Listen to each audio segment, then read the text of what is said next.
அண்மையில் நடைபெற்ற ஊடகவியலாளர் சந்திப்பில் தமிழ் தேசிய கூட்டமைப்பின் பாராளுமன்ற உறுப்பினர் M.A. சுமந்திரன் நடந்து கொண்ட விதம் தொடர்பில் புத்திஜீவிகள் அதிருப்தி வெளியிட்டுள்ளனர்.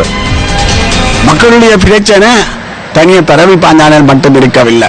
அந்த காணிகளை மீட்டெடுக்க வேண்டிய பொறுப்பு அரசியல் தலைமைக்கு இருக்கின்றது. ஆனால் அது மட்டுமல்ல, ஏற்கனவே சம்பூர் விவகாரம் நடந்திருக்கின்றது, சுண்ணாங் கழிவோயில் விவகாரம் நடந்திருக்கின்றது.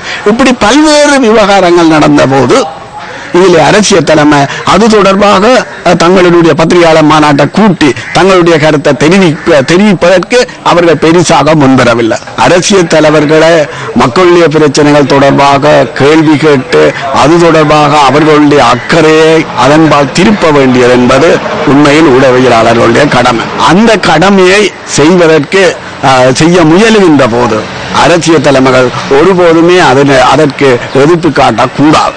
அவர்கள் அதற்கான பதிலை அவர்கள் சொல்லித்தான் ஆக வேண்டும். அந்த பொறுப்பை உங்களால செய்ய முடியவில்லைன்னா நீங்க உங்களுடைய பதவிகளில் இருந்து விட்டு விலகுங்கள். பாராளுமன்ற பிரதிநிதி சுமந்திரன் அவர்கள் நடத்தி கொண்டிருந்த பொழுது இந்த ஊடகவியலாளர் கேட்ட கேள்விகளுக்கு பதில் கொடுப்பதற்கு மறுத்து ஒரு கட்டமைக்கப்பட்ட முறையில் தனது விடையை வழங்குவேன் என்றும் மூதூர் சம்பூர் மக்களுடைய காணி பிரச்சனை மற்றும் அண்மை காலமாக முன்னாள் போராளிகளை கைது செய்கின்ற விடயங்கள் போன்றவற்றில் அவர் தெளிவான விடையை வழங்கவில்லை.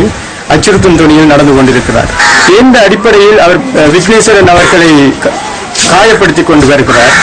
அவர்கள் ஏன் திரு சுமந்திரன் அவர்கள் ஜனாதிபதி போல இந்த தமிழ் மக்களுடைய ஏக பிரதிநிதி போல நடந்து கொள்கிறார் என்ற விடயங்கள் எல்லாம் எங்களது மனதில் கேள்விகளை எழுப்புகின்றன.